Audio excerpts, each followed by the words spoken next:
Hi అండి. అందరికీ నమస్కారం. ఈరోజు చూసారంటే అప్పర్ లిప్పే హెయిర్ అస్సలు గ్రోత్ అయ్యి ఉండదు. కానీ తీయండక్క అని చెప్పి వస్తారనమాట కొంతమంది. అంటే ఐబ్రోస్ తీస్తున్నప్పుడు చిన్నవి అప్పర్ లిప్ అయితే పెరిగి ఉంటది.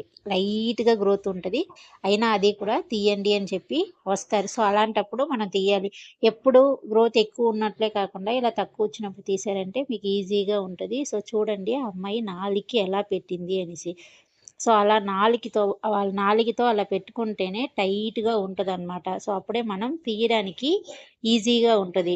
సో, కొంతమంది పెయిన్ తట్టుకోలేక నాలికని తీసేస్తూ ఉంటారు. మనకి కట్ అవ్వడానికి అవకాశం ఉంటదనమాట. అందువల్ల నాలిక టైట్‌గా పెట్టుకోమని చెప్పండి. సేమ్ మీరు లెఫ్ట్ నుంచి రైట్ రావచ్చు, రైట్ నుంచి లెఫ్ట్ రావచ్చు. సో, అప్పర్ లిప్‌కి మీకు బ్యాక్ సైడే నించొని కూడా తీసియొచ్చనమాట. ఫ్రంట్‌కి రావాలి అని లేదు.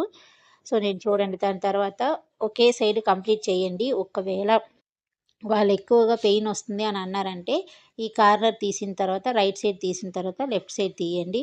అప్పుడు విడిచి తీశారంటే వాళ్ళు కొంచెం పెయిన్ తట్టుకోగలుగుతారనమాట. సో, చూడండి చాలా మైన్యూట్‌గా ఉంటది. సో, మీకోసం నేను ఆహ్, త్ర స్లోగా జూమ్ చేసి చూపిస్తున్నాననమాట.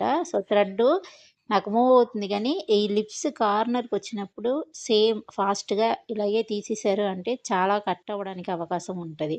సో, అంతగా గ్రోత్ ఉండదు.